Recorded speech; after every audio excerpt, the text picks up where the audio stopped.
بسم اللہ الرحمن الرحیم اللہم صلی علی محمد وعلی آل محمد وبارک وسلم علیہ۔ آج کے سبق میں باب العصبات ہم نے پڑھنا ہے۔ عصبہ اس کی جمع ہے عصبات۔ عربی زبان میں عصبہ کا معنی ہوتا ہے پٹھا۔ انسان کے جسم کے اندر جو پٹھے ہیں، جو انسان کے لیے طاقت اور قوت کا ذریعہ ہے، ان کو کہا جاتا ہے اعصاب۔ اعصاب تو اعصاب کی واحد بھی عصبہ ہے اور عصبات کی واحد بھی عصبہ ہے۔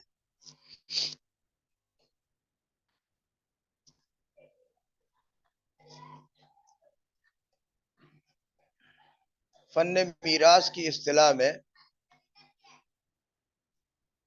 عصبات ان رشتہ داروں کو کہتے ہیں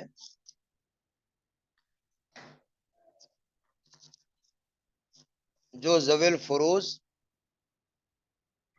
اور ذوی الارحام کے علاوہ انسان کا خاندان اور اس کے رشتہ دار ہیں۔ ذوی الفروض وہ آپ نے پڑھ لیے،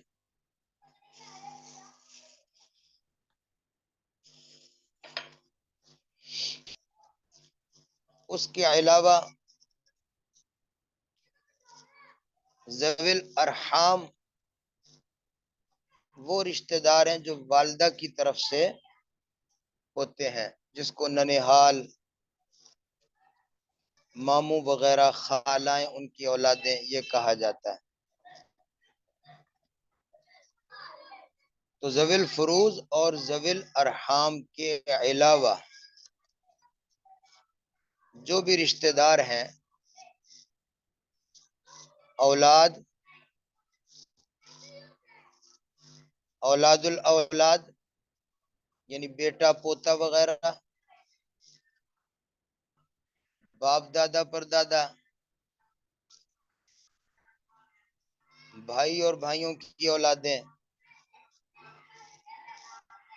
چچا اور چچا کی اولادیں،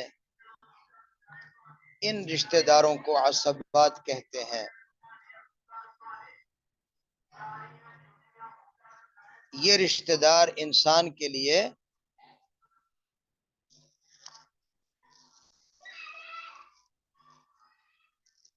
معاشرے میں اور سماج میں قوت کا ذریعہ ہوتے ہیں۔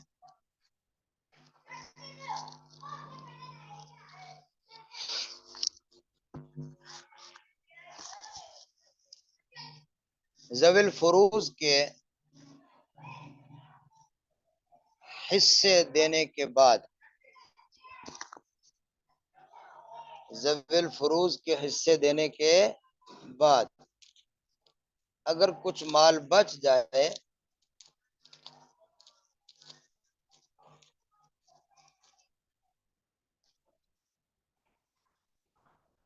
تو وہ عصبات کو دیا جاتا ہے۔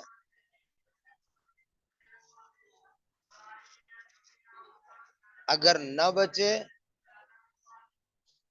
تو عصبات کو کچھ نہیں ملتا۔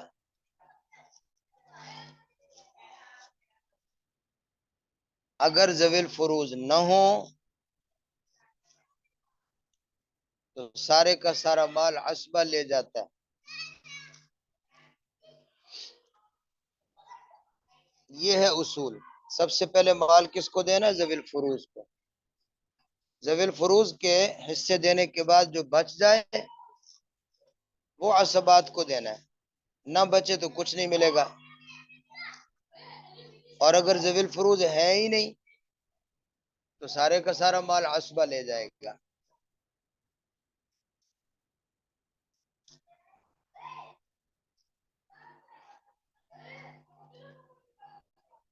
اب یہ سمجھیں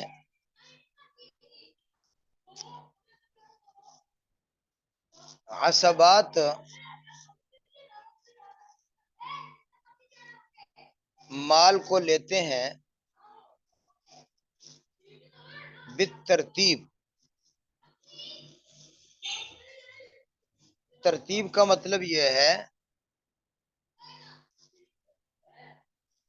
کہ پہلے نمبر پر مستحق ہے پہلی قسم کا عصبہ.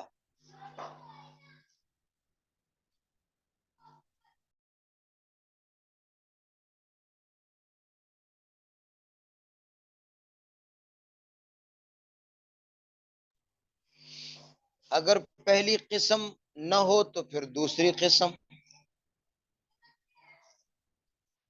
دوسری قسم نہ ہو تو تیسری قسم، تیسری قسم نہ ہو تو چوتھی قسم. اعلی ھذا القیاس،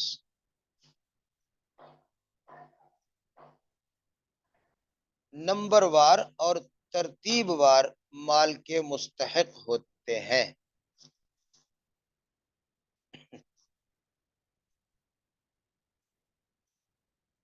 یہ تو ہم نے آپ کو کچھ اصولی بات عرض کر دی ہے. اب ہم عصبات کا تعارف وہ آپ کے سامنے عرض کریں گے.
تو جی پہلی بات سمجھ لیں، عصبات دو قسم ہیں.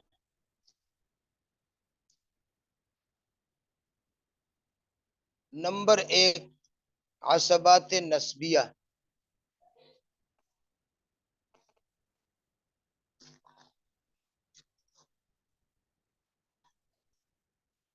نمبر دو عصبات سببیہ.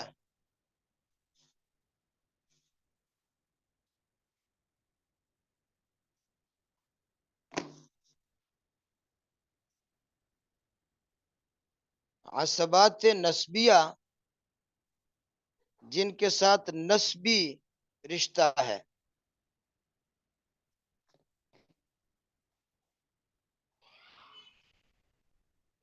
عصبات سببیہ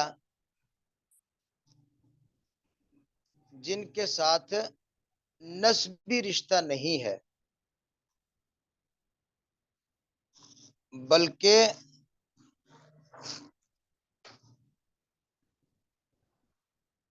سبب ولا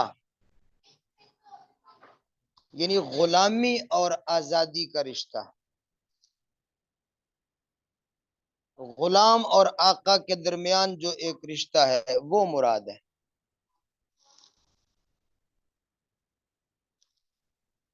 تو یہ نسبی رشتہ نہیں ہے.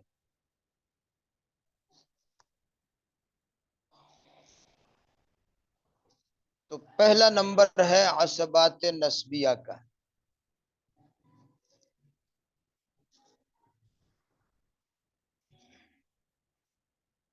عصبات نسبیہ تین قسم ہیں.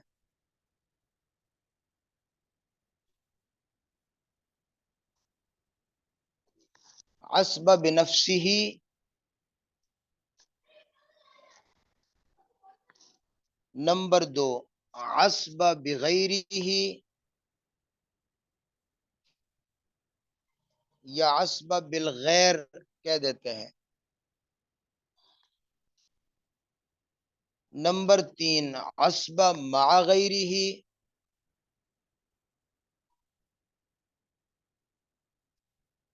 عصب مع الغیر بھی کہہ سکتے ہیں.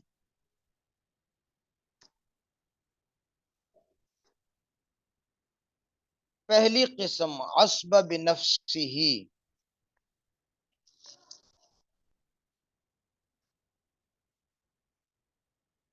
اس کی چار قسم ہیں.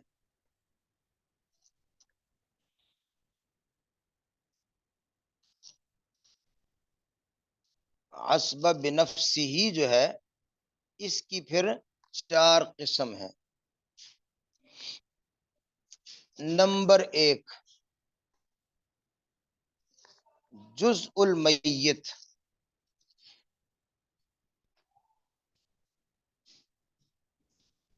نمبر دو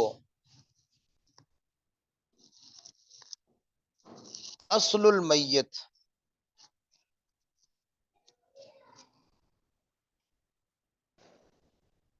نمبر تین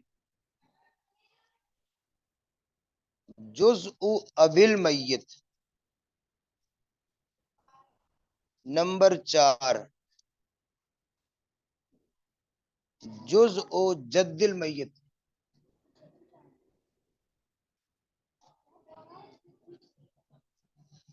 یہ چار قسمیں ہیں جی. جیسے ہم نے شروع میں عرض کر دیا کہ نمبر وار پہلا نمبر کس کا ہے؟ جزء المیت کا. اگر یہ نہ ہو تو اصل المیت کا. اگر وہ نہ ہو تو یہ تیسری قسم وارث ہوگی.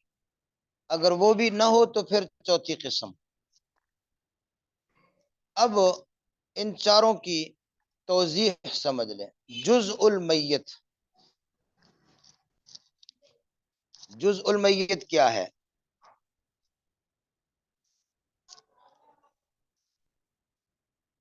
میت کا بیٹا، ابن المیت،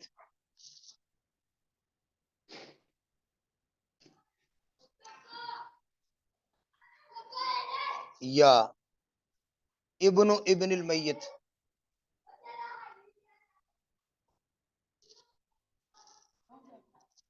یا ابن المیت.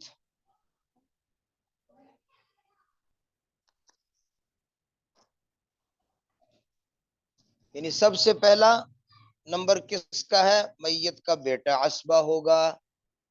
بیٹا نہ ہو تو پوتا ہوگا، پوتا نہ ہو تو پڑ پوتا ہوگا، وہ بھی نہ ہو تو پوتے کا پوتا ہوگا. نیچے تک چلتے جاؤ. یہ پہلی صنف ہے، پہلی قسم ہے.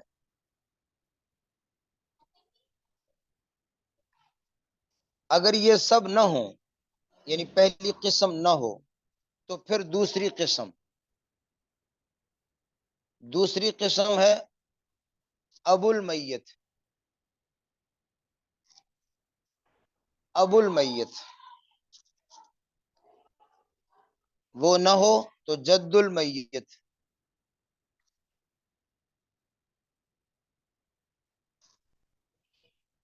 یہ بھی نہ ہو تو ابو الجد.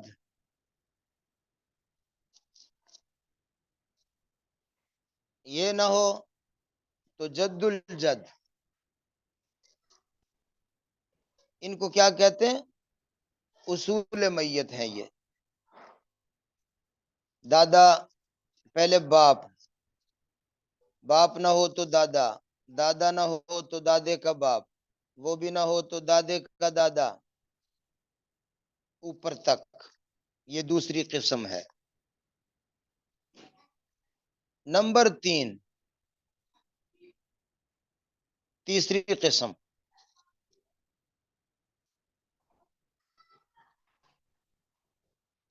قسم جزء الاب، یعنی میت کا بھائی.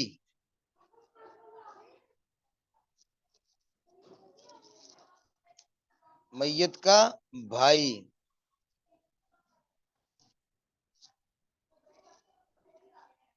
پہلے علی بھائی،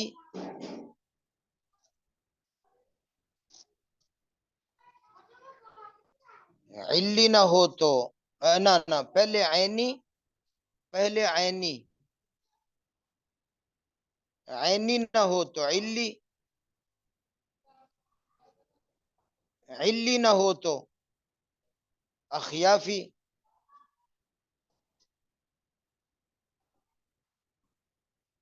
اخیافی کاٹ دیں، اخیافی نہیں ہے، اخیافی کاٹ دیں، اخیافی نہیں، کیونکہ باپ کی جز ہے، باپ کا جز یا عینی بھائی ہوگا یا وہ علاتی ہوگا۔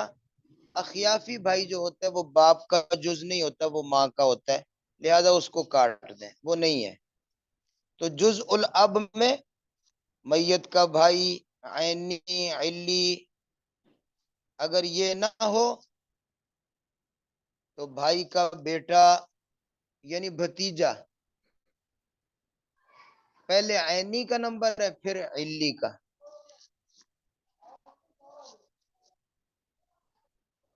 ہاں، اگر وہ نہ ہو تو بھائی کا پوتا، پہلے عینی پھر علی۔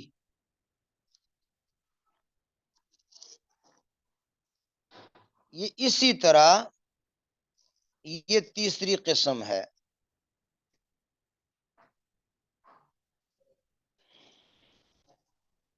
اب آ جائیں جی چوتھی قسم۔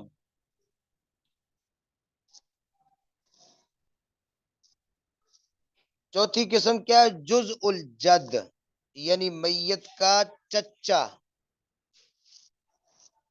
میت کا چچا، پہلے عینی پھر علی۔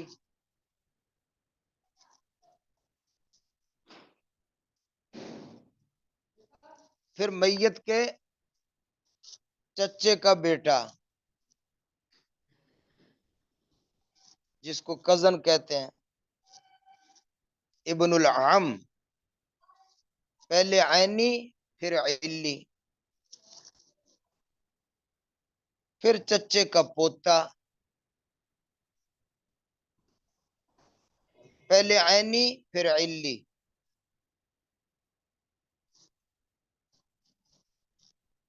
یہ ہیں چار قسمیں عصبہ بنفسہ کی۔ اب اس میں سے آپ کیا سمجھے؟ سب سے پہلے عصبہ کون ہوگا؟ بیٹا ہوگا، وہ نہ ہو تو پوتا ہوگا، وہ نہ ہو تو پڑ پوتا ہوگا، نیچے تک جز المیت میں سے کوئی ہے۔ اور اگر یہ پہلی قسم نہ ہو تو پھر دوسری قسم، یعنی اصل المیت، میت کا باپ، باپ نہ ہو تو دادا، دادا نہ ہو تو پردادا، پردادا نہ ہو تو دادے کا دادا، اوپر تک چلتے جائیں، کوئی بھی زندہ ہو تو۔ اگر دوسری قسم میں بھی کوئی نہیں ہے تو پھر آ جائے میت کا بھائی، بھائی میں پہلے عینی کا نمبر ہے، وہ نہ ہو تو پھر علی، یہ نہ ہو پھر آگے بھتیجا، پہلے عینی بھتیجے کا نمبر ہے، وہ نہ ہو تو علی بھتیجے کا نمبر ہے۔ اسی طرح نیچے تک چلتے جائیں۔ یہ صنف نہ ہو، یہ قسم میں کوئی عصبہ موجود نہ ہو تو پھر چوتھی قسم ہے۔ چوتھی قسم کیا ہے؟ چچا ہے، وہ جس کو کہتے ہیں یعنی جز الجد، چچا ہے، عینی چچے کا پہلا نمبر ہے، وہ نہ ہو تو علی کا، وہ بھی نہ ہو تو چچے کا عینی بیٹا، عینی نہ ہو تو علی بیٹا۔ اس طرح یہ چاروں قسمیں نمبر وار عصبہ بنیں گے۔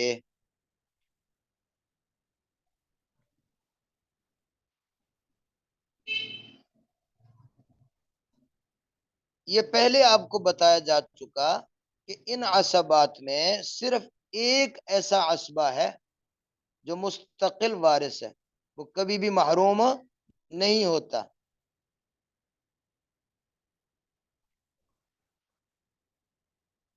وہ کون ہے؟ آپ بتائیں گے؟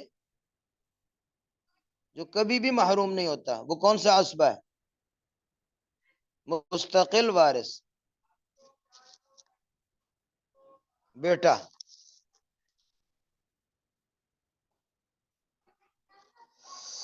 ورنہ باقی جتنے عصبات ہیں، مثلا باپ عصبہ ہے نا، تو بطور عصبہ باپ بھی محروم ہو جاتا ہے، بطور ذوی الفروض محروم نہیں ہوتا، کیونکہ وہ باپ ذوی الفروض بھی ہے۔ ذوی الفروض باپ کبھی محروم نہیں ہوتا، لیکن عصبہ ہونے کے اعتبار سے وہ محروم ہو سکتا ہے۔ یہ پہلے آپ پڑھ چکے۔ اب آگے چلیں جی۔ عصبہ نسبی کی دوسری قسم ہے عصبہ بغیر ہی، جو شروع میں آپ نے 3 قسمیں پڑھی ہیں۔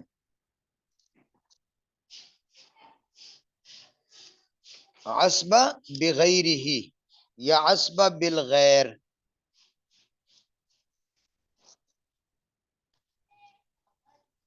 یہ آپ آسانی سے یاد رکھ سکیں،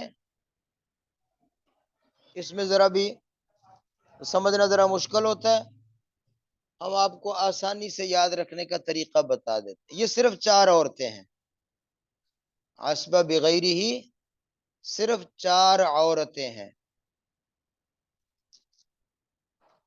اور یہ وہ 4 عورتیں ہیں جو اپنے بھائی کے ساتھ مل جائیں تو عصبہ بنتی ہیں، جو اپنے بھائی کے ساتھ مل جائیں تو عصبہ بنتی ہیں۔ آپ نے احوال میں پڑھا ہے، میت کی بیٹی بھائی ساتھ ہو، یعنی میت کا بیٹا بھی ہو تو عصبہ بن جاتی ہے، للذکر مثل حظ الانثیین۔ نمبر 2، میت کی پوتی پوتا ساتھ ہو تو عصبہ بن جاتی۔ نمبر 3، میت کی حقیقی بہن حقیقی بھائی ساتھ ہو تو عصبہ بنتی۔ نمبر 4، میت کی اللاتی بہن اللاتی بھائی ساتھ ہو تو عصبہ بنتے۔ یہ 4 عورتیں ہیں، بیٹی، پوتی، حقیقی بہن، اللاتی بہن۔ ان کو عصبہ بغیر ہی یعنی دوسرے کی وجہ سے عصبہ بنتے، اور دوسرا کون ہے؟ انہی کا بھائی۔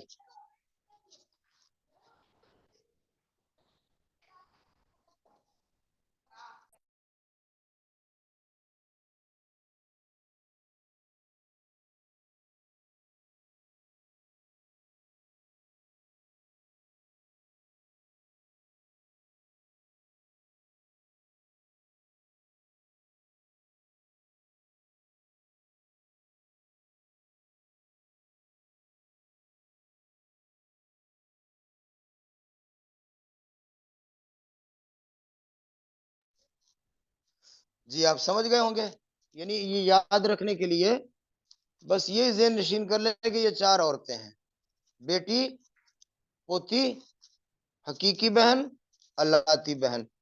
یہ کس وجہ سے عصبہ بنتی ہیں؟ اپنے بھائی کی وجہ سے۔ اچھا، اب اس میں یہ بھی لکھ لیں، عصبہ بغیر ہی ایسی 4 اناس ہیں جو ذکور کی وجہ سے عصبہ بنتی ہیں۔ مندرجہ بالا اوپر جو آپ نے لکھی ہیں وہ ایسی 4 عورتیں ہیں جو ذکور کی وجہ، مردوں کی وجہ سے۔ اور مرد کون سا؟ انہی کا بھائی۔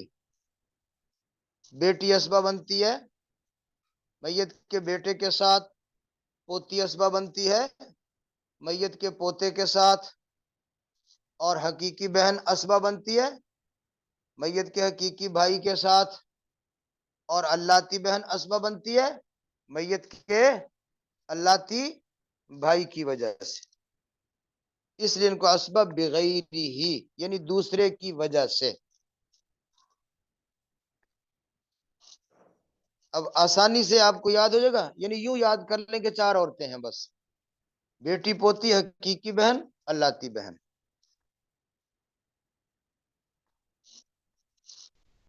اسبہ بنفسی میں سارے مرد ہیں جی، بالکل، کلہم رجال۔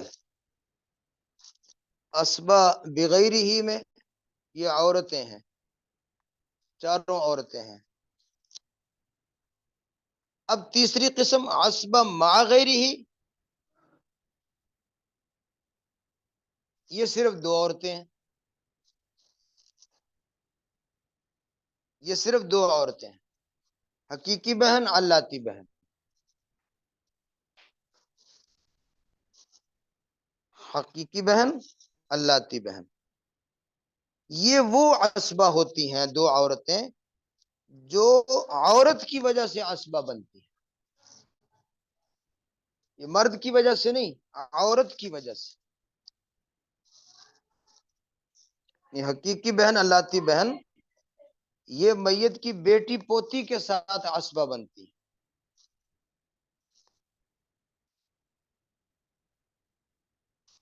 تو جو عورت کی وجہ سے اسبہ بنے نا، اس کو کہتے ہیں اسبہ مع غیری، مع غیری، یعنی وہ بھی اسبہ بن رہی تھی، اس کو بھی ساتھ بنا لیا، بیٹی پوتی کے ساتھ مل کر یہ اسبہ بن جاتی ہے۔ حقیقی بہن، اللاتی بہن۔ اب اوپر والی جو 4 عورتیں تھی نا، انہی میں سے یہ دوسری 2 ہیں: حقیقی بہن، اللاتی بہن۔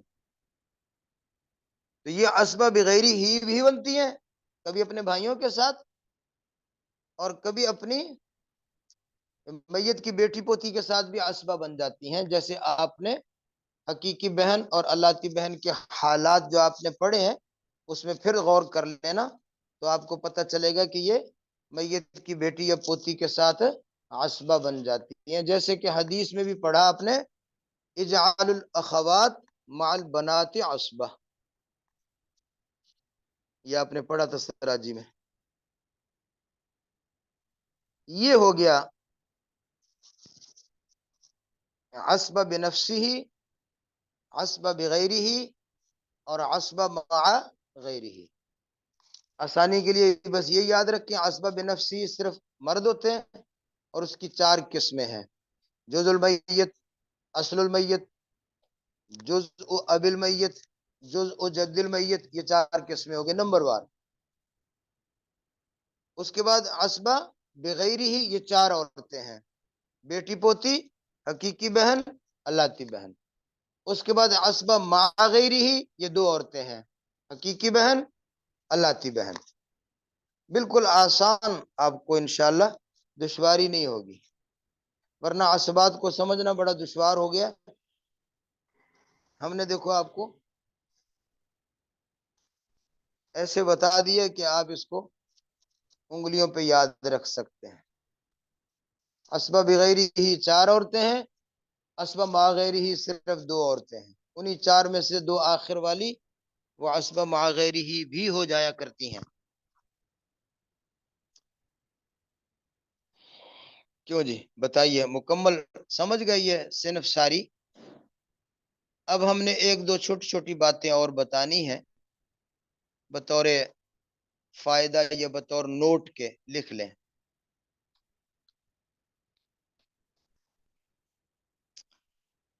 تو پہلا نوٹ یہ لکھ: جو عورتیں ذوی الفروز نہیں ہیں، جو عورتیں ذوی الفروز نہیں ہیں، وہ اپنے بھائیوں کی وجہ سے کبھی عصبہ بھی نہیں ہو سکتی۔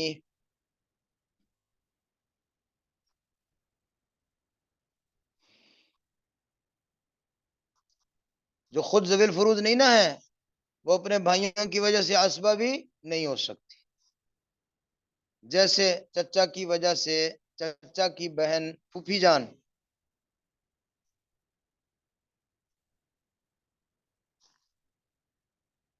چچا کی بیٹی اپنے بھائی کی وجہ سے عصبہ نہیں ہوگا، بلکہ چچا اور چچا کا بیٹا تنہا وارث ہوگا، بہنیں ساتھ عصبہ نہیں ہوں گی۔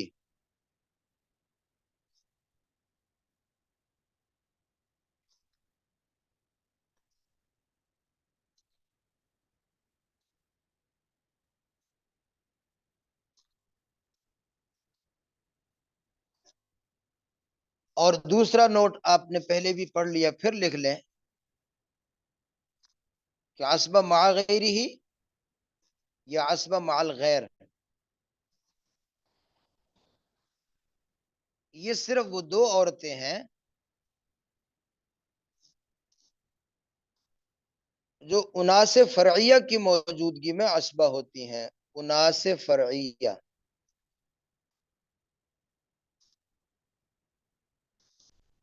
یعنی میت کی اولاد میں کوئی اناس ہے، یعنی بیٹی، پوتی، پڑپوتی کی وجہ سے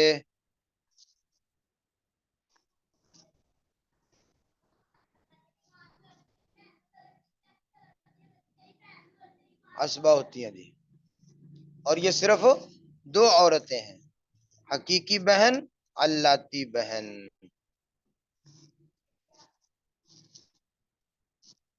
نتیجہ کیا نکلا کہ عصبہ بغیر ہی مؤنث عصبہ ہوتی ہے مذکر کی وجہ سے، اور عصبہ مع غیر ہی مؤنث عصبہ ہوتی ہے مؤنث کے ساتھ۔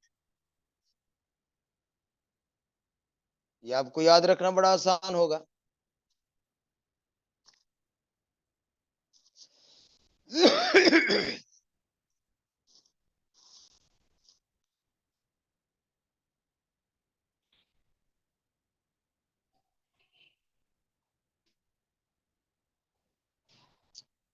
ہاں، عصبہ مع غیر ہی، ہاں، مؤنث عصبہ ہوتی ہے مؤنث کی وجہ سے۔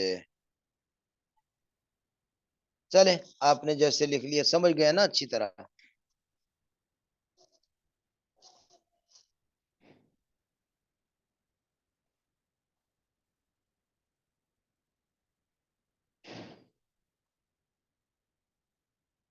ہاں، یہ بس یہ باتیں ذہن میں بٹھا لیں گے تو ہمیشہ کے لیے سمجھنا آسان ہوگا۔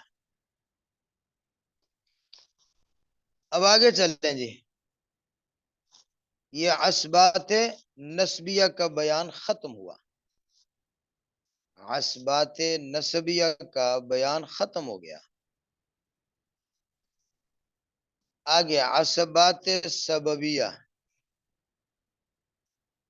اب ہم نے عصبات سببیہ کو بیان کرنا ہے۔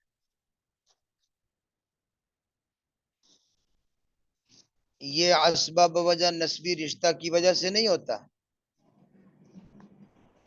بلکہ بسبب عتاق،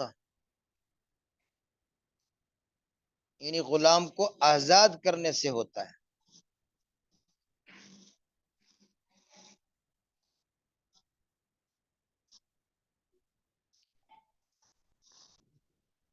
اب دیکھیں مسئلہ یہ ہے کہ ایک شخص نے غلام آزاد کیا،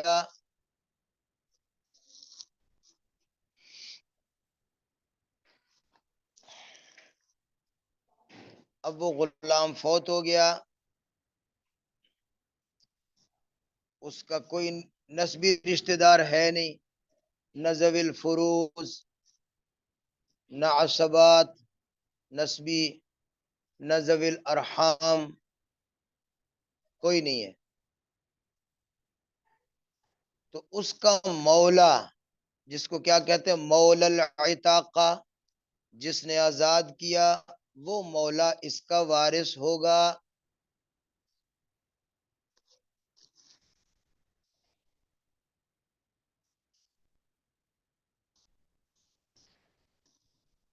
اگر وہ مولا بھی موجود نہ ہو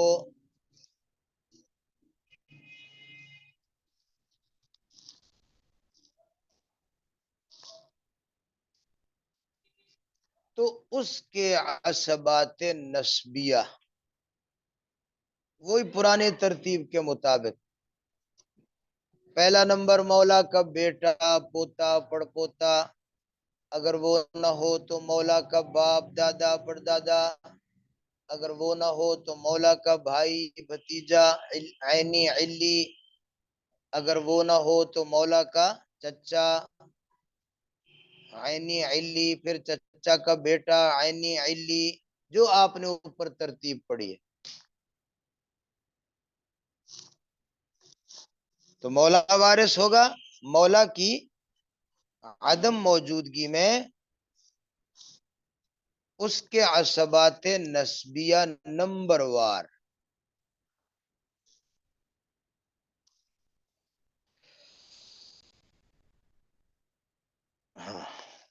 ترتیب ہوئی جو آپ کو پہلے بتائی. پہلے جزء المعتق، پہلا نمبر جزء المعتق، اس میں کیا ہوگا؟ میت کا مولا کا بیٹا، پوتا، پڑپوتا. نمبر دو اصل المعتق، ہاں لکھ لے مولا کا بیٹا، پوتا، پڑپوتا وغیرہ.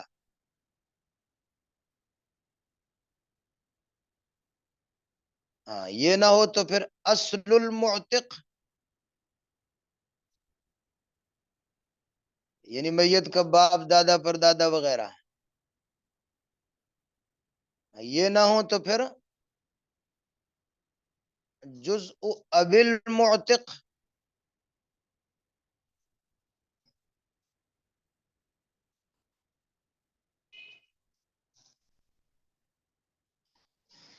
ہاں یہ کیا ہے؟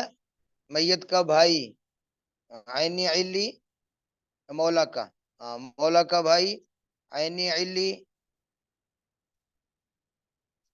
ہاں پھر بھتیجا، عینی، علی،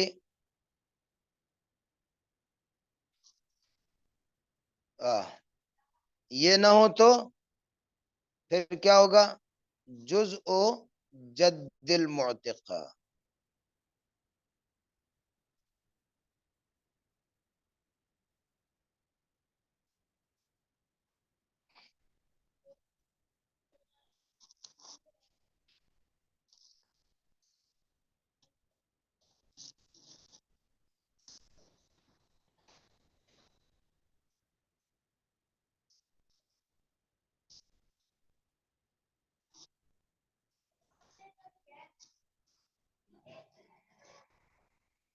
اچھا یہاں صرف وہ آپ نے جو شروع میں پڑھا تھا کہ اب اور جد میں 4 فرق ہیں، ان میں سے ایک فرق ہم نے پہلے آپ کو 4 فرق تو لکھوا دیے تھے، لیکن اب ایک فرق جو ہے وہ ہم نے ہاں وہاں اس کی پھر نشاندہی کر دیتے ہیں. اسبات میں تو آپ نے پڑھا نا، اگر بیٹا ہے تو وہ عصبہ بن جائے گا، باپ عصبہ نہیں بنے گا. باپ ہے تو دادا عصبہ نہیں بنے گا، یہ آپ نے پڑھا. لیکن یہاں پر عصبات سببیہ میں مسئلہ یہ ہے کہ اگر بیٹا ہے، معتق کا بیٹا ہے،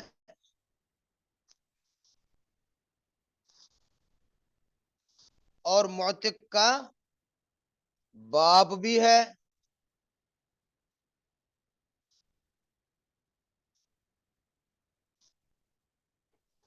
تو طرفین کے نزدیک بیٹا عصبہ بنے گا، باپ محروم ہوگا، جیسے کہ ترتیب ہے، جیسے طریقہ ہے.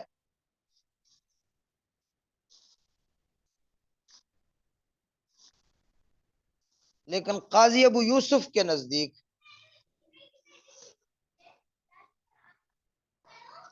بیٹا بھی لے گا، عصبہ بنے گا، باپ بھی عصبہ بنے گا، دونوں بنے گے، دونوں آپس میں آدھا آدھا بانٹ لیں گے.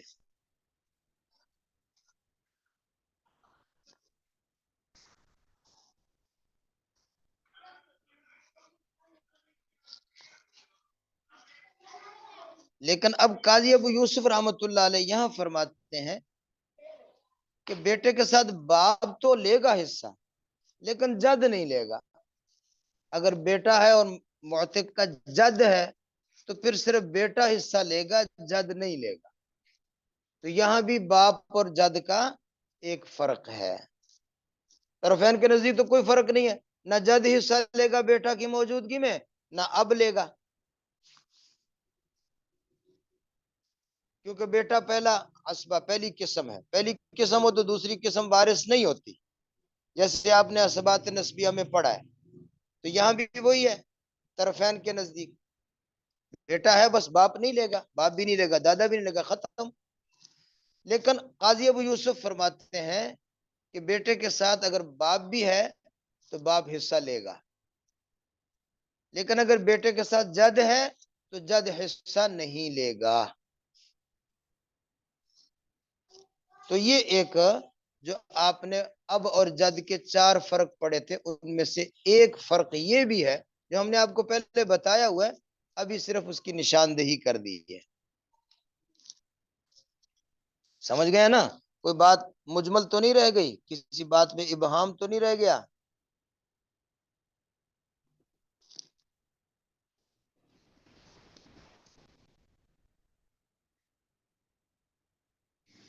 کیوں جی؟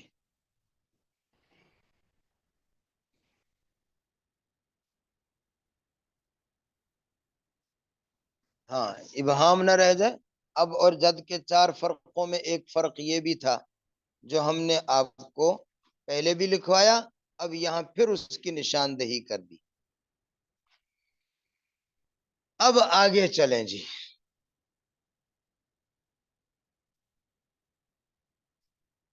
یہ بات پھر بتا دیجئے، کون سی بات؟ فرمائیے. اچھا، ہم کس کے قول کو مانیں گے؟ یہ تو بات آپ نے پوچھ لی، صحیح ہے. ہاں، طرفین کے قول پر فتویٰ ہے. طرفین کے قول پر فتویٰ ہے کہ بیٹے کی موجودگی میں باپ عصبہ نہیں ہوتا، جیسے عصبات سببیہ کی ترتیب ہے وہی. چلے، یہ اچھا ہو گیا آپ نے پوچھ لیا. طرفین کے نزدیک چونکہ فرق ہی کوئی نہیں ہے، لہذا اسی پر فتویٰ ہے. اب آگے چلتے ہیں. نوٹ: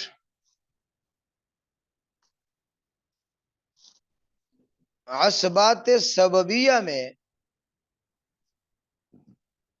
عورتوں کو ولا نہیں ملتی. عصبات سببیہ میں عورتوں کو نہیں ملتی ولا،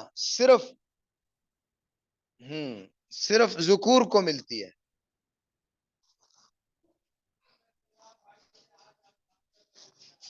عصبات نسبیہ کی تفصیل تو آپ نے پڑھ لی. عصبہ بغیر ہی، عصبہ مع غیر ہی عورتیں ہوتی ہیں. ایک جگہ 4، ایک جگہ 2 بتائیں. عصبات سببیہ میں عورتوں کو ولا نہیں ملتی، صرف ذکور کو ملتی ہے، مردوں کو. البتہ چند صورتیں ایسی ہیں، البتہ چند صورتیں ایسی ہیں کہ عورتیں بھی ولا پا لیتی ہیں. مصنف سراجی نے 8 صورتیں بیان فرمائی ہیں. ہم آپ کو نمبر وار وہ 8 صورتیں بتائیں گے.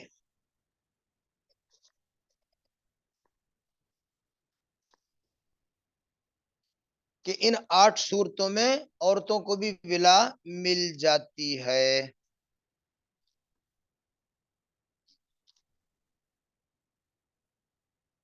نمبر 1،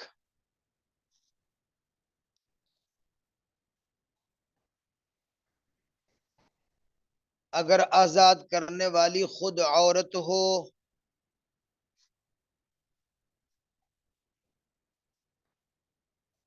تو وہ اپنے آزاد کردہ غلام کی ولا پائے گی.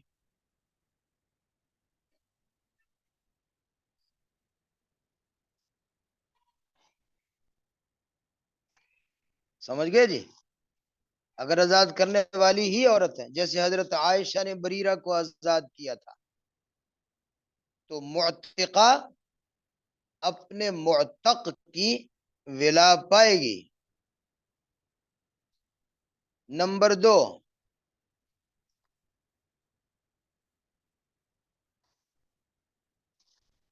ایک خاتون نے غلام آزاد کیا،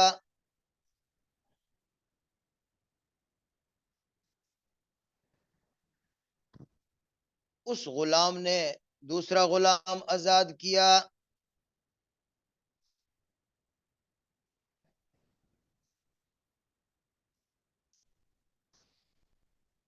اب دوسرا غلام مر گیا،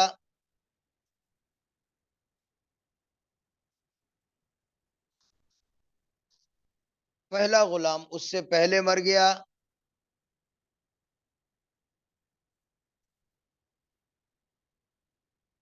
دوسرا غلام مرا جس کو آزاد کیا تھا، وہ جب مرا تو پہلا غلام پہلے فوت ہو چکا تھا، تو اس کی ولا اس کو ملنی تھی نا، جو پہلے فوت ہو گیا۔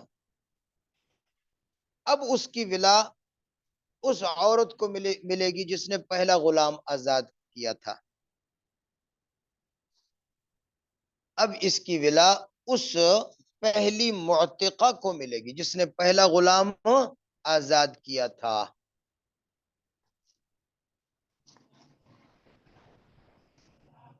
سمجھ گیا نا جی؟ جیسے مثال کے طور پر سکینہ نے آزاد کیا عبد الکریم کو، عبد الکریم نے پھر ایک اور غلام آزاد کیا، مثلاً سمجھ لیں غلام رسول کو۔ اب یہ دوسرا جو غلام ہے غلام رسول، اس سے پہلے عبد الکریم مر گیا، پھر غلام رسول مرا، تو غلام رسول کی ولا ملنی تھی عبد الکریم کو، وہ تو پہلے مر گیا ہے۔ اب غلام رسول کی ولا ملے گی سکینہ کو۔ یہ آپ سمجھ گئے؟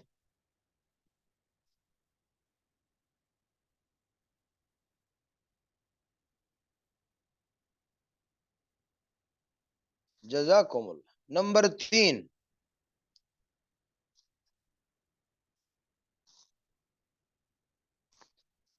عورت اپنے مکاتب کی ولا پائے گی۔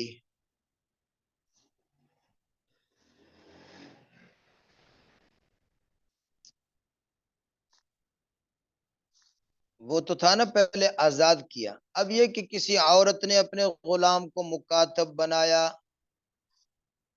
مکاتب بدلہ کتابت دے کر آزاد ہوا،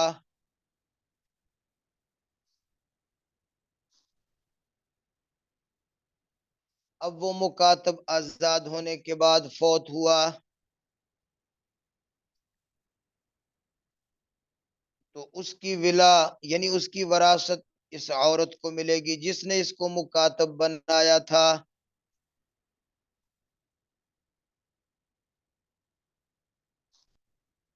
پہلے آزاد کی بات تھی، اب مکاتب کی بات ہے۔ سمجھ گئے؟ ہاں،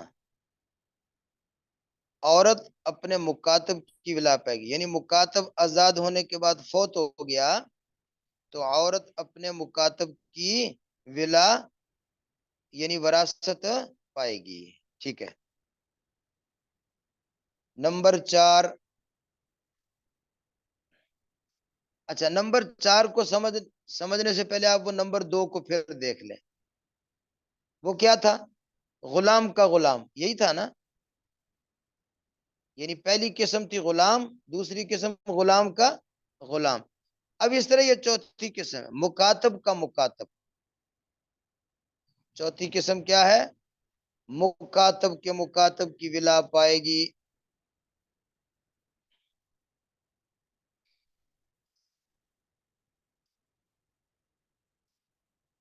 ہاں، یعنی ایک عورت نے مکاتب بنایا، یعنی ایک عورت نے مکاتب بنایا، مکاتب بدلے کتابت دے کر آزاد ہوا.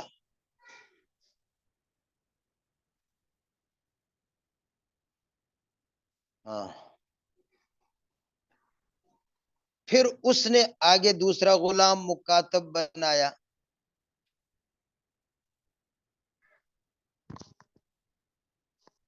وہ مکاتب بدلے کتابت دے کر آزاد ہوا.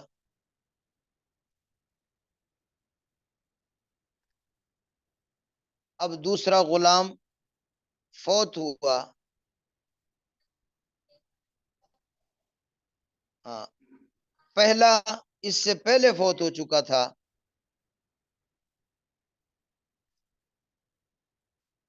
تو اب اس کی ولا کس کو ملے گی؟ اس عورت کو جس نے پہلا مکاتب بنایا تھا. آسان ہے،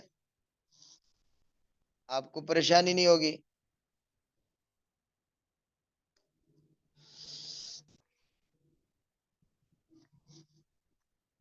سمجھ گیا جی. نمبر 5،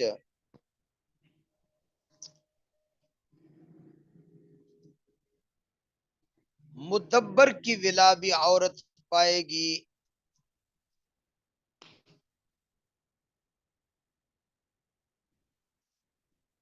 مدبر کی ولا بھی عورت پائے گی. اب اس کو ذرا سمجھنا ہے. مدبر اس کو کہتے ہیں کہ کسی نے اپنے غلام کو کہا کہ میرے مرنے کے بعد تو آزاد ہے.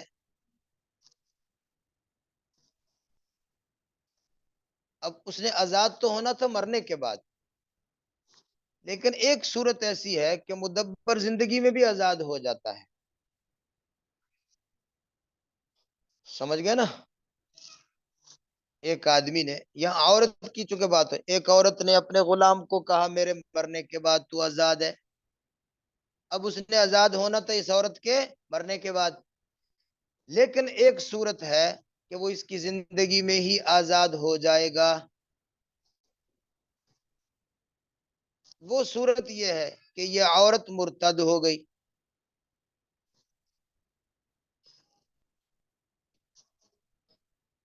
یہ عورت کیا ہو گئی؟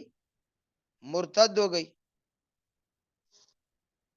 اب مرتد پر شریعت حکم لگاتی ہے کہ گویا مر گئی. جب مر گئی تو غلام اس کا آزاد ہو گیا.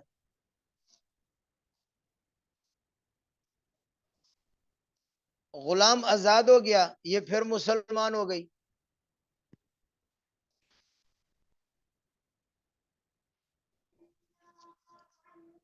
غلام آزاد ہوا اس کے موت کے حکم کی وجہ سے،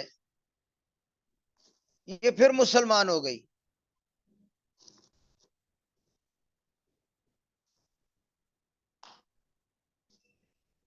اس کے مسلمان ہونے کے بعد اس کا مدبر فوت ہوا تو اس کی ولا یہ عورت لے لے گی.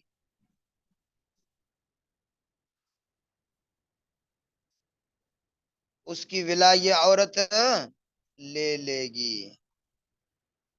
یہ صورت بھی آسان ہے، آپ کو پریشانی تو نہیں ہوگی. تو یہ ہوگا نمبر 5. نمبر 6،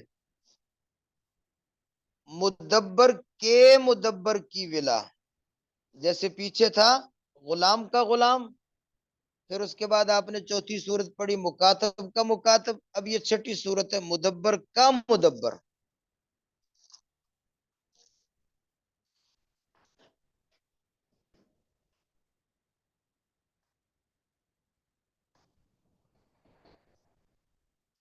اب اس کی یہ صورت ہے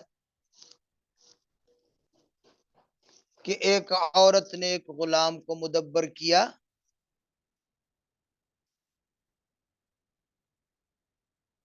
پھر وہ مرتد ہو گئی.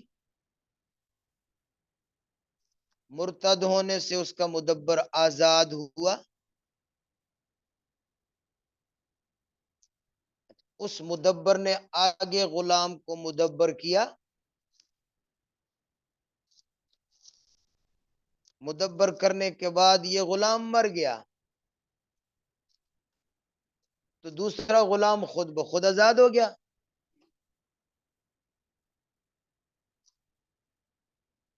اب عورت مسلمان ہو گئی، پھر مدبر کا مدبر فوت ہوا،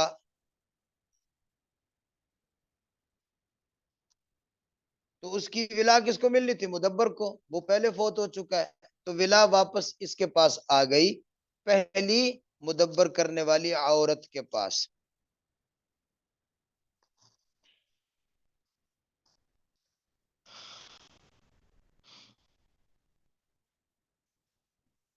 یہ ہم نے آپ کو 6 صورتیں لکھوا دی ہیں.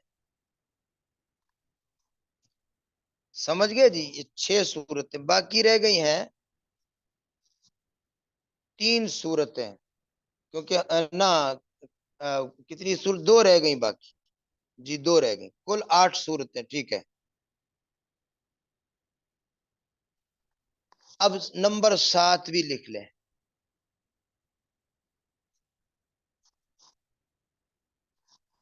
یہ عموماً ہم سراجی جب پڑھاتے ہیں تو یہ ہم نہیں پڑھاتے، کیونکہ آج کل غلامی آزادی کا رولا نہیں ہے، اس لیے ہم کہتے ہیں کہ چلو. لیکن چونکہ آپ لوگ زیادہ حقدار ہیں نا، آپ کے حقوق زیادہ ہیں، اس لیے ہم نے آپ کو یہ بھی سارا باب بتا دیا. نمبر 7 کو کہتے ہیں جر ولا. جر ولا یعنی بعض دفعہ عورت دوسرے کا حق کھینچ لیتی ہے، ہوتا تو کسی اور کا ہے لیکن یہ کھینچ لیتی ہے، کھینچ کے اپنی طرف کر لیتی ہے.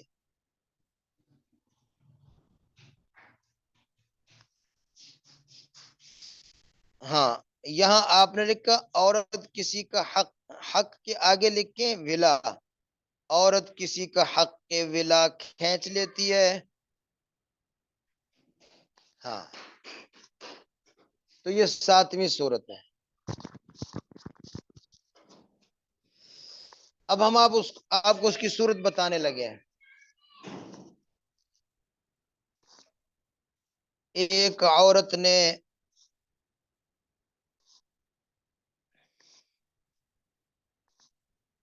اپنے غلام کو نکاح کی اجازت دے دی.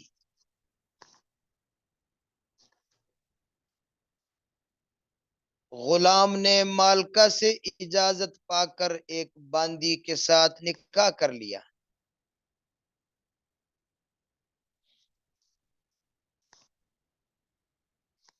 یہ باندی کسی اور کی باندی تھی، کسی اور کی غلام تھی.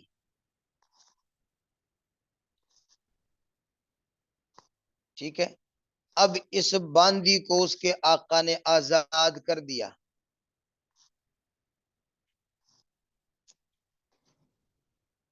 یہ تو غلام کا غلام ہی ہے، اس کی بیوی جو باندی ہے اس کو اس کے آقا نے آزاد کر دیا. اب اس باندی نے بچہ جنا.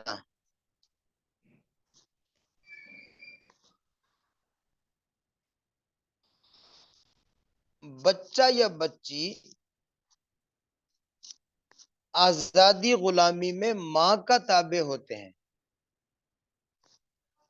لہذا بچہ بھی آزاد ہے. اگرچہ باپ غلام ہے اس کا، لیکن ماں آزاد ہے تو بچہ بھی آزاد ہے.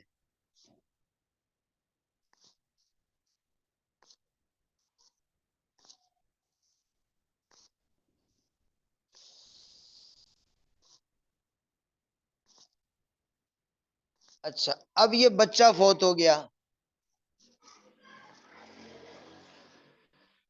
تو اس کی ولا ملنی تھی اس کی ماں کو. اس کی ولا ملنی اس کی ماں کو. ماں فوت ہو چکی ہے، ماں پہلے فوت ہو چکی ہے، تو اب ولا ملنی تھی ماں کے معتق کو،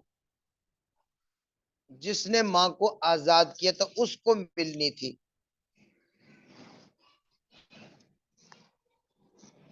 اب یہ اس کا حق تھا، یعنی یہ بچے کی وراثت ماں کو ملنی تھی، ماں پہلے فوت ہو چکی ہے، تو بچے کی وراثت کس کو جانی ہے؟ ماں کے آقا کو جس نے آزاد کیا تھا، وہ بھی فوت ہو چکا ہے۔ نہیں ٹھہرے ٹھہرے، وہ فوت نہیں ہوا، تو ماں کے معتق کو ملنی ہے۔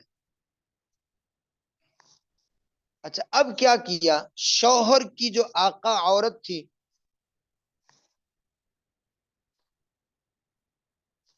وہ پہلا غلام جس نے اپنی مالکہ سے اجازت لے کر نکاح کیا تھا، اس کی آقا نے اس کو آزاد کر دیا۔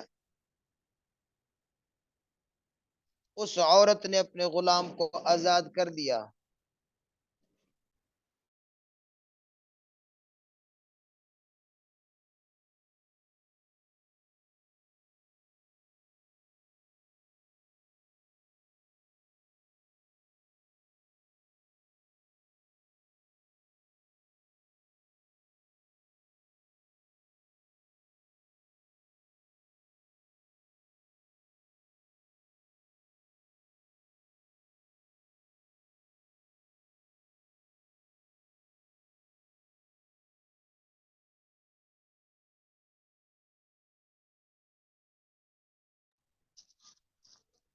اب اس عورت نے اپنے غلام کو آزاد کر کے اس معتق کی ولا کو اپنی طرف کھینچ لیا، اب یہ لے جائے گی ولا۔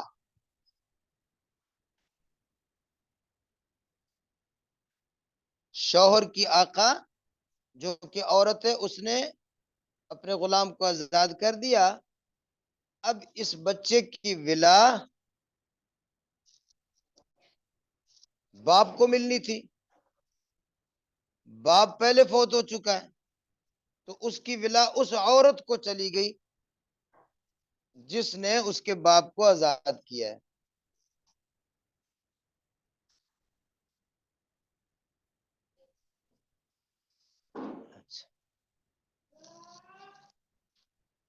تو یہ ہے جر ولا۔ اب یہ اس عورت کو اس نے کھینچ لیا نا دوسرے کا حق، فٹافٹ غلام کو آزاد کیا، عورت کے معتق کی طرف جانی تھی ولا، اس نے اس کے شوہر کے معتق نے اپنی طرف کھینچ لی۔ تو یہ تب ہے اگر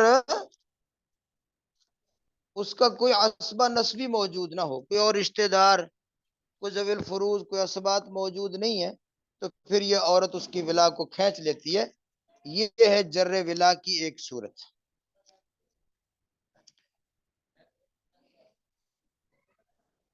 اچھا آگے جی نمبر 8، نمبر 8 ہے جر ولائے معتق المعتق۔ ہاں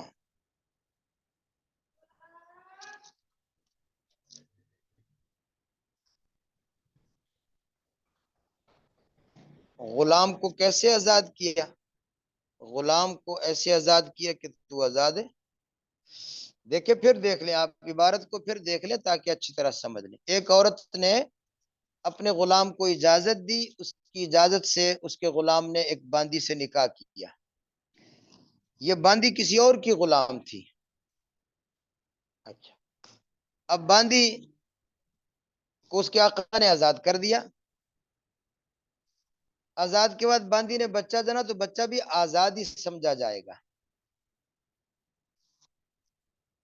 اب یہ بچہ فوت ہوتا ہے نا، اس سے پہلے اس کی ماں فوت ہو جاتی ہے، دونوں ماں بیٹا فوت ہو گئے، تو اس بچے کی وراثت کس کو ملنی تھی؟ ماں کے آزاد کرنے والے کو، جس نے اس کی ماں کو آزاد کیا تھا۔ لیکن ادھر کیا کیا، ادھر اس بچے کا جو باپ ہے، اس کی جو آقا ہے جس نے شادی کی اجازت دی، اس نے اس کے باپ کو آزاد کر دیا۔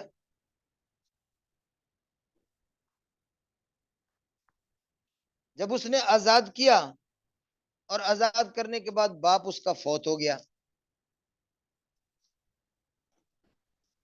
تو اب اس بچے کی وراثت ملنی تھی باپ کو، پہلے ملنی تھی ماں کو، ماں کی وجہ سے جانی تھی ماں کے معتق کی طرف، لیکن اب باپ آزاد ہو گیا ہے تو اب ملنی ہے باپ کو، اور باپ موجود نہیں ہے تو باپ کی آزاد کرنے والی جو عورت ہے اس نے کھینچ لیا، اس کو مل گیا۔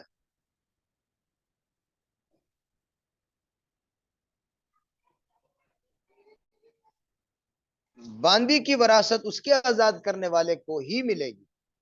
اگر اس کا بیٹا یا شوہر زندہ نہیں نہ ہوگا تو وہ اس کے آزاد کرنے والے کو ملے گی۔ یہ ہم نے بتایا نا جب کوئی ذوی الفروز یا عصبہ نہ ہو تو۔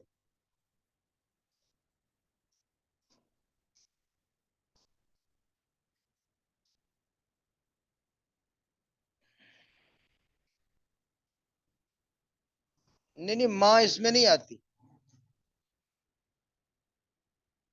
عورتیں تو آپ کو نا اسبات سببیہ میں عورت وارث نہیں ہوتی، یہ صرف چند صورتیں جو آپ کو بتا رہے ہیں اس میں ماں کی طرف نہ جائیں۔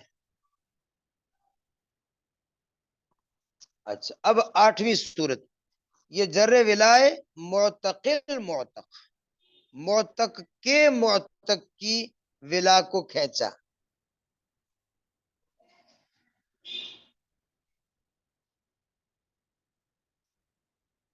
اب اس کی یہی صورت ہے کہ ایک عورت کا غلام تھا،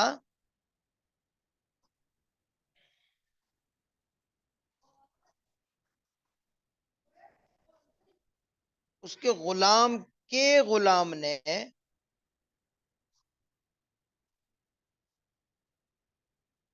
یعنی ایک عورت کا غلام تھا، اس نے اپنے غلام کو آزاد کیا، اس کے آگے غلام نے اپنے مالک کی اجازت سے شادی کی،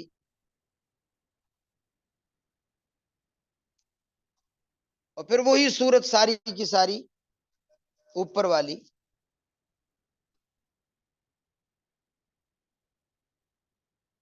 اب درمیان والے سارے مر گئے تو یہ جو عورت ہے جس نے غلام آزاد کیا تھا، اس کے غلام نے اس کی اجازت سے شادی کی تھی، شادی کسی باندی سے کی تھی، باندی نے بچہ جنا تھا،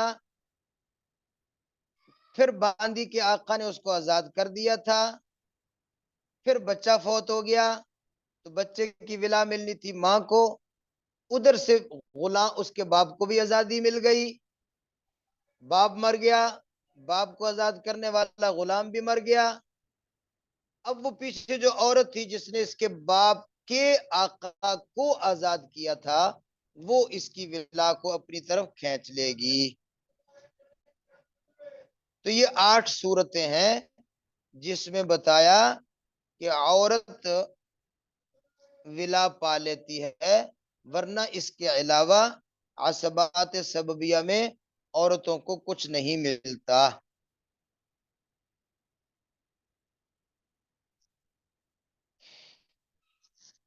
یہ تو ہم نے آپ کو عصبات کی تفصیل بتا دی۔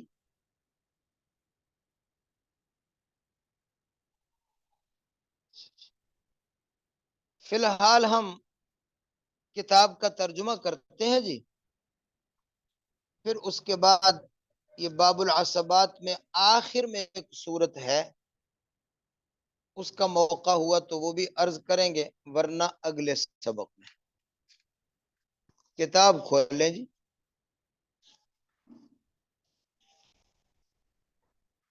باب العصبات۔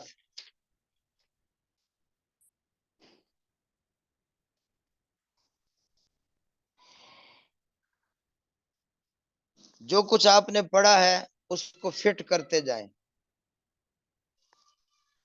العصبات النسبیہ ثلاثت، عصبات نسبی 3 قسم ہیں، عصبۃ بنفسہ، عصبۃ بغیرہ، عصبۃ مع غیرہ۔ ٹھیک ہے جی، عصبہ بنفسہ ہر وہ مذکر ہوتا ہے لا تدخل فی نسبتہ الی المیت انثی، کہ میت کی طرف رشتہ داری میں درمیان میں کوئی عورت نہیں آتی۔ وہو اربعۃ اصناف، عصبہ بنفسی کی 4 قسمیں ہیں۔ نمبر 1 جزء المیت، نمبر 2 اصلہ، نمبر 3 جزء ابیہ، نمبر 4 جزء جدہ الاقرب۔ پہلا دادا فالاقرب، جو زیادہ قریب دادا ہوگا، یرجحون بقرب الدرجتی، سب سے پہلے اس کو ترجیح ہوگی جو درجے میں زیادہ قریب ہے، یعنی پہلے بیٹا پھر پوتا پھر پڑ پوتا، اس طرح پہلے باپ پھر دادا پھر پردادا، جو قریب ہوگا اس کا پہلے نمبر ہوگا۔ آنی میری مراد یہ ہے اولاہم بالمیراث، سب سے پہلے میراث کا حقدار جزء المیت ہے، یعنی بنون بیٹے، ثم بنوہم پھر پوتے، و ان سفلو پھر نیچے تک، ثم اصلہ پھر میت کا اصل یعنی باپ، باپ کے بعد پھر دادا یعنی ابو الاب، و ان علا پھر اس سے اوپر چلے۔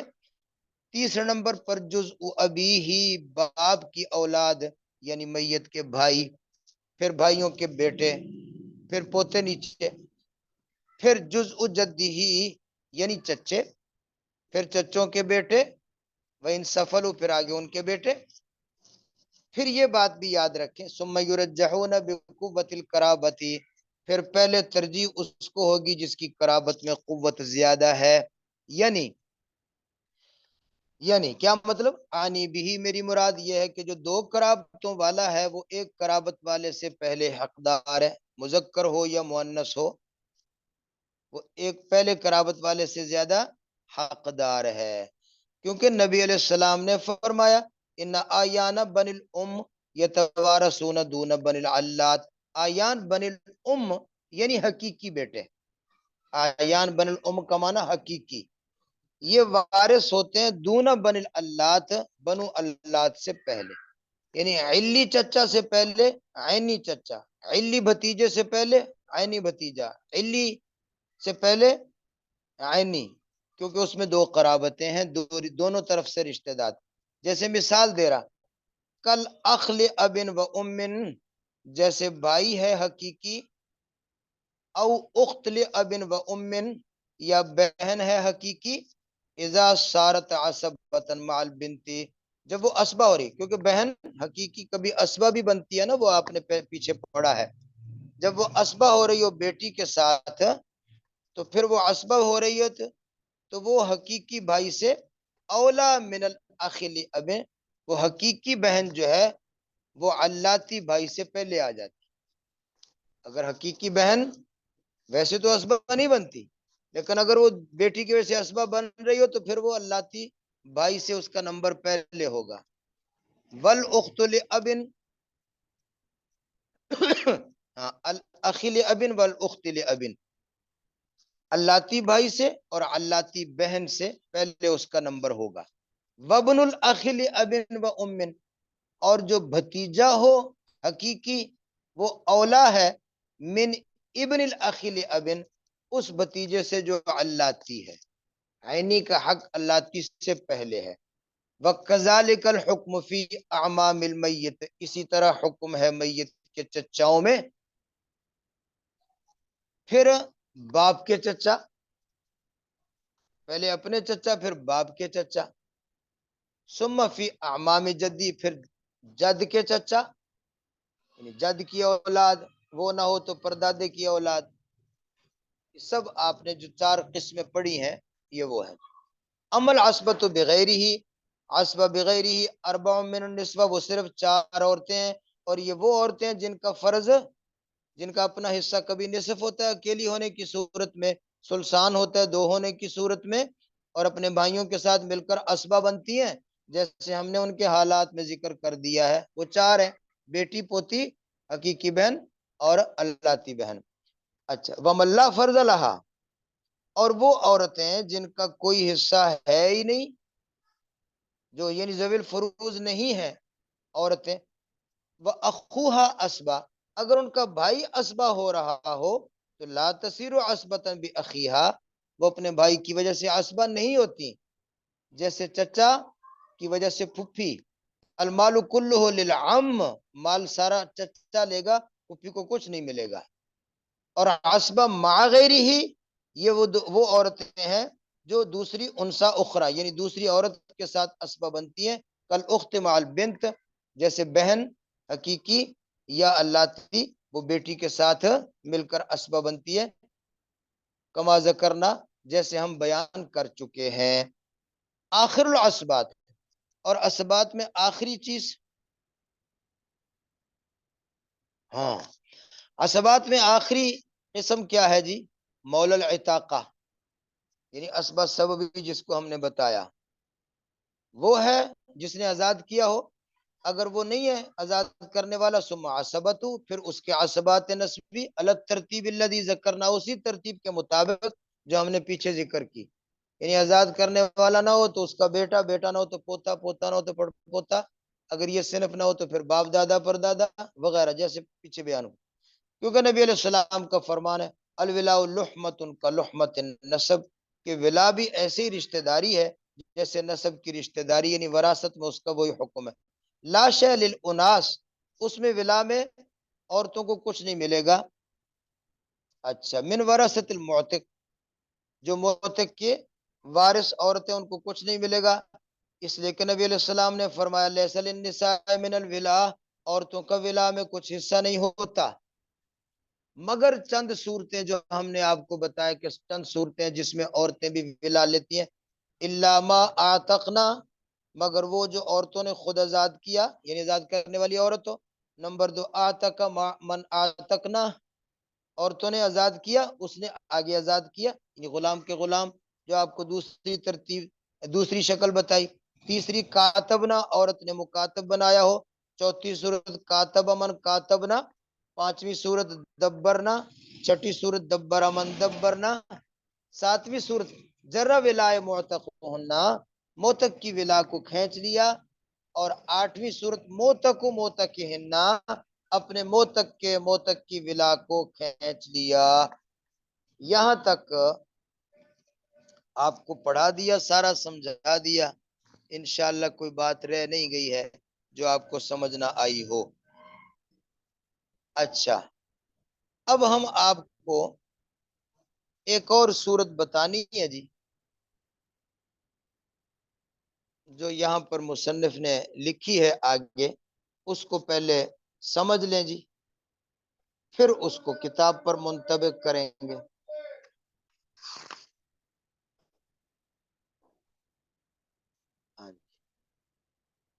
صورت یہ ہے، ایک غلام کی 3 بیٹیاں ہیں. ایک غلام کی 3 بیٹیاں ہیں. مثلا ایک ہے صغرا،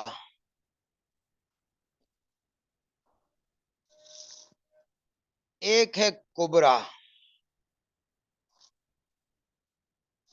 ایک ہے وسطی.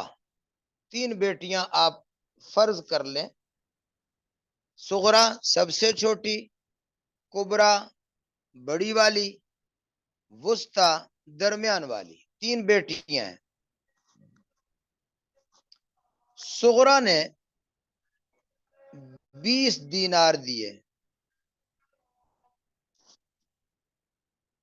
صغرا نے 20 دینار دیے. کبرا نے 30 دینار دیے.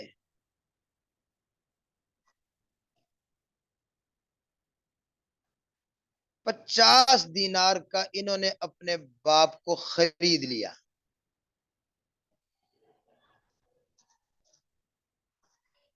وسطی نے کچھ نہیں دیا.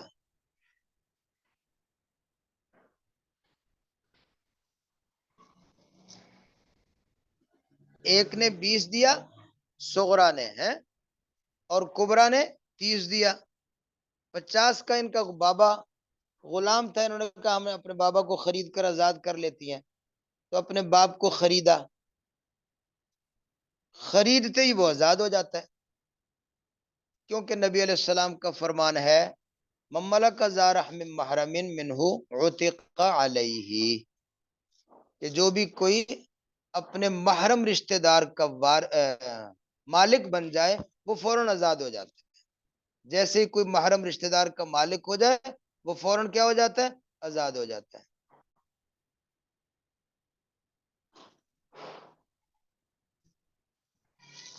اچھا، وہ چونکہ آزاد کرنے والا رشتہ دار بھی ہے تو رشتہ داری کی وجہ سے وراثت بھی ملے گی، آزاد کرنے کی وجہ سے ولا بھی ملے گی.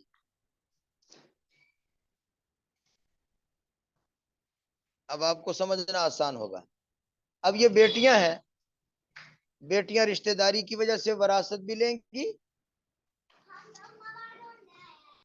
اور آزاد کرنے کی وجہ سے ولا بھی لیں گی.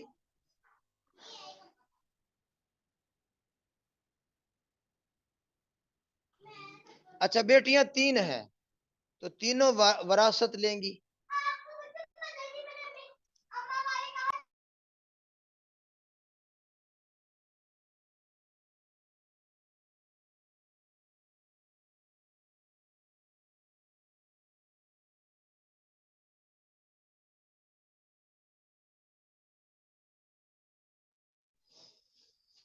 اب وراثت تو 3 بیٹیوں نے لینی ہے،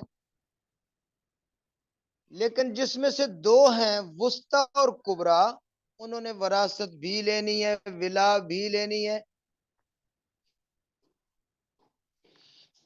وسطی کو صرف وراثت ملے گی، ولا نہیں ملے گی.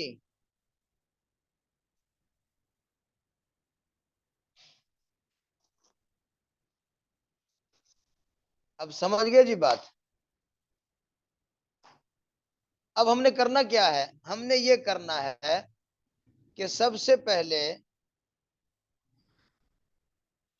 یہ آدمی جب فوت ہوا تو اس کے مال کا 2 ثلث دینا ہے تینوں بیٹیوں کو، کیونکہ بیٹیاں 2 یا زیادہ ہوں تو ثلثان لیتی ہیں.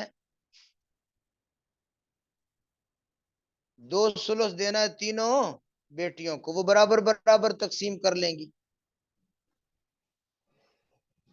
اس کے بعد جو 1 ثلث بچا ہے نا، وہ دینا ہے صغرا اور کبریٰ کو بطور ولا کے.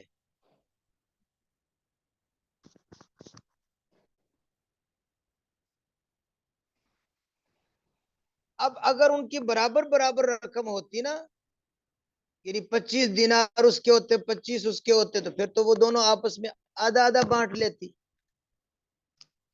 لیکن ولا جو ہے ان کو اسی طریقے سے ملے گی کہ ایک کی رقم کم تھی، ایک کی زیادہ تھی. ایک کے 20 دینار تھے، دوسری کے 30 دینار تھے.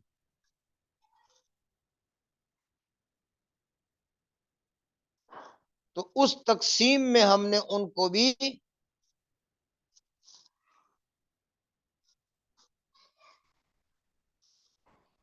5 حصے کرنے ہیں.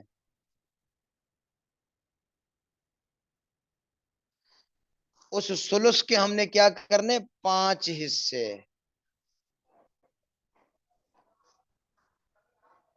5 حصوں میں سے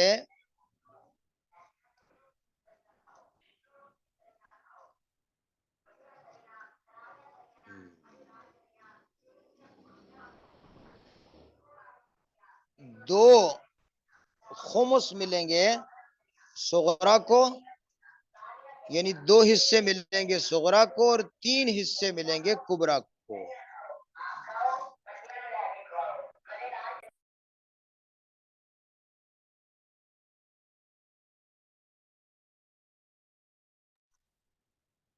یعنی اس ثلث کے ہم کریں گے 5 حصے. 5 میں سے 2 دے دیں گے صغرا کو اور 3 دے دیں گے کبریٰ کو.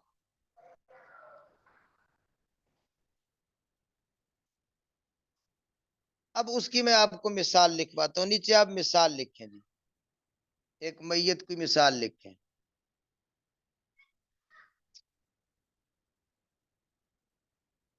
جی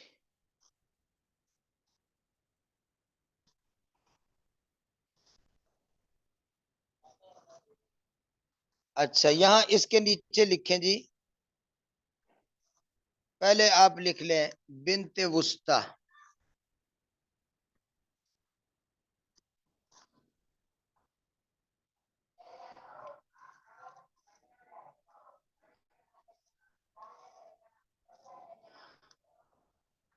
پہلے آپ لکھ لیں بنت وسطی، آگے لکھیں جی بنت صغرا درمیان میں،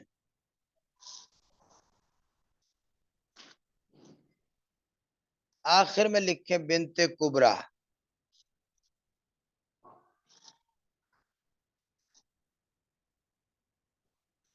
اب مثال کے طور پر ترکہ ہے 45 روپے،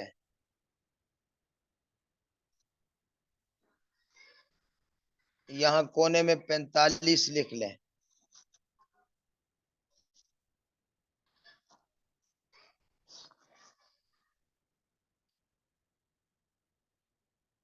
جی اب 45 ترکہ ہے تو بیٹیوں کا حصہ ثلثان ہے، ثلثان کا مخرج ہے 3، اب 3 لائیں جی۔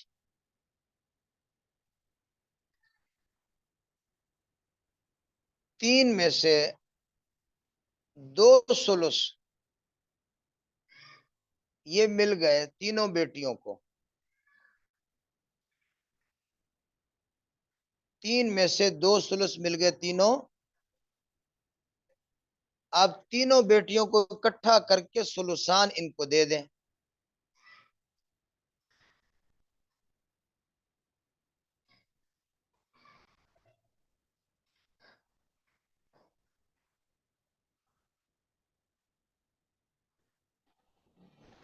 ہاں تینوں بیٹیوں کا اکٹھا ثلثان ہو گیا، ٹھیک ہے۔ اچھا 45 کا ثلثان کیا ہے؟ 45 کا ثلثان ہے 30، 45 کا ثلثان 30، 30 کو آپ تینوں میں تقسیم کریں 10 10 10،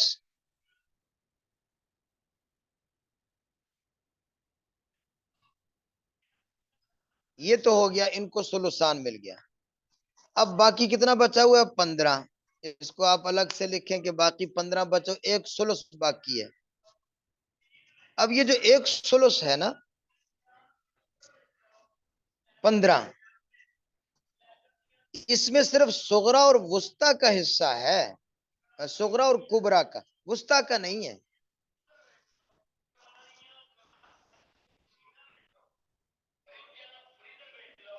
ہاں حصہ ولا، حصہ بطور ولا، وسطی کا نہیں ہے۔ ہاں اور وہ 1/3 ہے کیا؟ 15، وہ کیا بچا ہے؟ 15، شاباش۔ اب ہم نے بتایا تھا کہ 15 کو ہم نے کریں گے 5 حصوں میں تقسیم، 15 کو کتنے بنے؟ 5 پر تقسیم کریں گے تو 3 آتا ہے، 3 خمس ہو گئے، 3 اخماس نکل آئے۔ اب 2 خمس ملیں گے صغرا کو، 3 خمس ملیں گے کبرا کو، تو 2 خمس ہوتے ہیں 6 اور 3 خمس ہوتے ہیں 9۔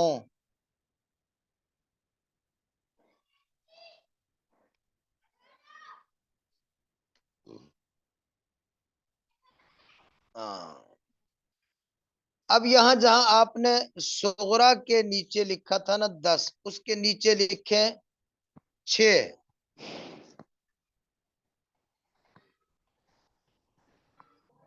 اور کبرا کے نیچے لکھیں 9، درمیان میں لکھ دیں ولا، بطور ولا۔ اچھا اور وسطی کے نیچے 0 لگا دیں، 0 0۔ اب سمجھ گئے ہوں گے آپ صورت کہ اوپر والے 2 ثلث تو بطور وراثت ہیں، وہ تینوں کو برابر برابر ملا، باقی جو 1 ثلث بچا تھا اس کو ہم نے 5 حصوں میں تقسیم کرنا ہے تاکہ دونوں کو اس کے مطابق ملے جتنی جتنی رقم ملائی تھی۔ اگر تو دونوں نے 25 25 ملایا ہوتا تو ہم دونوں کو آدھا آدھا دے دیتے، لیکن دونوں نے کم زیادہ رقم تھی، سمجھ گئے جی؟ اب 50 میں آپ دیکھیں نا صغرا کے 2 خمس ہیں یعنی 20، اور کبرا کے 3 خمس ہیں یعنی 30، 50 کا 2 خمس 20، 50 کا 3 خمس 30، تو خمس خمس کے مطابق کہ ہم نے 2 خمس دے دیے صغرا کو، 3 خمس دے دیے کبرا کو، تو 45 پورے تقسیم ہو گئے جی۔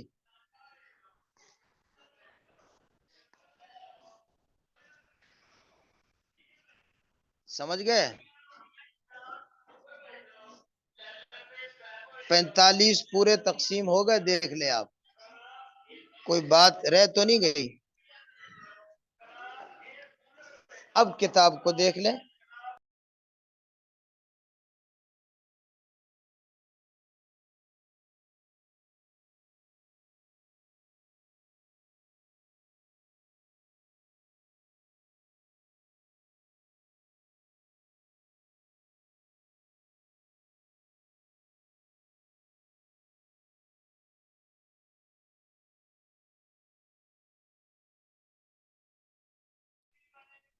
اچھا یہ آپ کا چونکہ ہاں کتاب دیکھیں، ولو ترا کا ابل معتق، یہ ہم نے جو آپ کو باپ دادے کا فرق بتایا تھا نا، یہ وہ ہے، وہ دیکھ لیں، یہ باپ دادے کا جو فرق بتایا تھا وہ ہے۔ ولو ترا کا ابل موتق وبنہ ہو، اگر موتق نے باپ چھوڑا اور بیٹا بھی چھوڑا تو ابو یوسف کے نزدیک سدس ولا باپ کو ملے گا، باقی بیٹے کو ملے گا۔ امام ابو حنیفہ اور محمد یعنی طرفین کے نزدیک سارے کا سارا ولا بیٹے کو ملے گا، باپ کو کچھ نہیں ملے گا۔ آپ کو جو وہ بتائی تفصیل وہ آپ سمجھ گئے۔ ولو ترک ابن الموتق وجدہ، لیکن اگر موتق کا بیٹا اور دادا ہے تو ولا بالاتفاق سب کے نزدیک بیٹے کو ملے گی، دادے کو نہیں ملے گی۔ تو باپ اور دادے کا ایک فرق جو آپ کو بتایا تھا وہ ہو گیا۔ آگے ہے مملک قزارہ ہمیں محرم، جو ابھی صورت لکھوائی ہے اس کو سمجھ لیں۔ جو آدمی کسی محرم رشتہ دار کا مالک ہوتا ہے، اتقا علیہ، وہ اس پر آزاد ہو جاتا ہے، اور اس کی ولا اس کو ملے گی بقدر ملک، جتنا ملک میں تھا اس کا، جتنا اس نے حصہ ملایا تھا اس کے مطابق ولا ملے گی۔ جیسے 3 بیٹیاں ہیں، ایک کبرا ہے اس کے 30 دینار ہے، ایک سغرا ہے اس کے 20 دینار ہے، ان دونوں نے اپنے ابا کو 50 دینار کا خریدا، ثم مات الاب، پھر ان کا ابا فوت ہو گیا، بترک شیئن، اور اس نے کچھ مال چھوڑا۔ اب سلوسان جو ہے وہ تو تینوں بیٹیوں کے درمیان اصلاسن، یعنی اس کے 3 حصے کر کے تینوں کو دے دیں گے بالفرضی، یہ ان کا حصہ ہے۔ بل باقی جو ایک سلس بچا وہ باپ کو جو 2 خریدنے والیاں ہیں ان کے درمیان تقسیم ہوگا اخماسن، یعنی خمس خمس کریں گے بالولا، یہ ولا کا حصہ ہے، 3 اخماس ہوں گے کبرا کے اور 2 خمس ہوں گے صغرا کے۔ بتصح من خمسۃ و اربعین، اور اس کی تصحیح ہوگی، آپ 45 کو مخرج بنا لیں، 45 کو مخرج بنا لیں تو اس سے تصحیح ہو جائے گی، جتنا بھی مال ہو مخرج 45 کو بنا لیں۔ لے جی یہ آپ کا باب العصبات مکمل ہوا۔ آگے باب الحجب ہم پڑھیں گے، بلکہ باب الحجب آپ کو خلاصہ بتا دیا تھا لیکن پھر دوبارہ دہرا دیں گے۔ پھر مخارج الفروز آپ پڑھ چکے ہیں، عول بھی آپ پڑھ چکے ہیں۔ سبحان ربک رب العزت عما یصفون وسلام علی المرسلین والحمد للہ رب العالمین۔